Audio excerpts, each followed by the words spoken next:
The East Coast media just loves to call the Yankees-Red Sox rivalry baseball's best. But fans on the West Coast know better. We know baseball's best rivalry is the Dodgers and the Giants. That's because a great rivalry isn't about one team beating up the other almost every single year.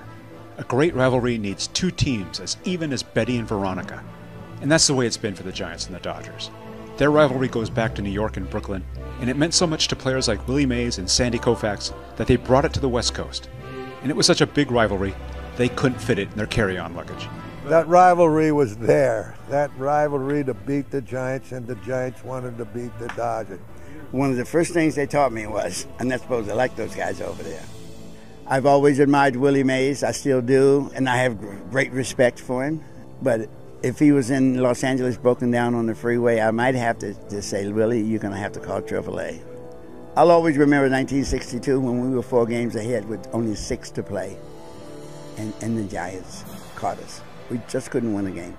So we had a 3-game series, and the 3rd game we were 4 runs ahead in the last inning, and the Giants, they got 2 runs to beat us, and it was like Gettysburg. Players lying around on the clubhouse floor. You thought the world had come to an end. The rivalry became so heated in the 1960s that Juan Marichal attacked catcher John Roseborough with a bat in an infamous 1965 game at Candlestick Park. That the two later became friends should provide some hope for Middle East relations. While the rivalry has cooled somewhat in recent decades, it has always been there. Dodger fans love to boo Barry Bonds, even more so than other fans did.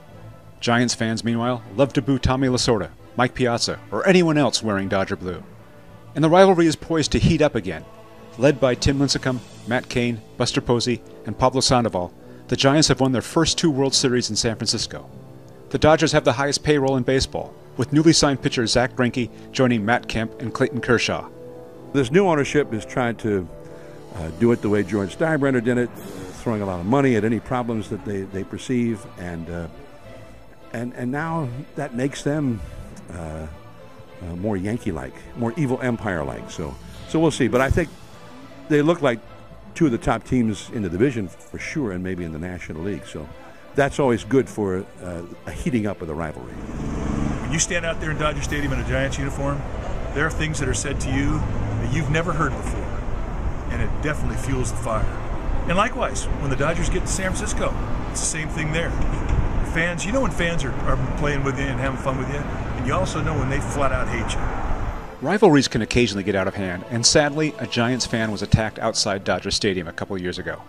But that single incident doesn't reflect the vast majority of fans. Real fans know that a rivalry should never be about violence. Real fans know a rivalry is about team pride. With most everyone picking San Francisco and Los Angeles to finish 1-2 this year, or vice versa, the great Giants-Dodgers rivalry could be even better than ever. Just keep the bat safe.